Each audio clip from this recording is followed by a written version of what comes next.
que estamos equivocados cuando pedimos la necesidad de hacer un marco laboral más moderno. Estamos equivocados los empresarios, el Fondo Monetario Internacional, la OCDE, la Comisión Europea, el comisario Almunia, el gobernador del Banco de España, el presidente del Banco Central Europeo.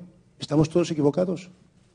El secretario de Estado y de la Seguridad Social, que también ha dicho que incluso en la Administración hay que contratar a una persona 8 horas para que solo trabaje 4. ¿Estamos todos equivocados, Cándido? ¿No crees que convendría reflexionar de verdad y sentarnos e ir a donde queremos ir los empresarios, que es a buscar otra vez el pleno empleo?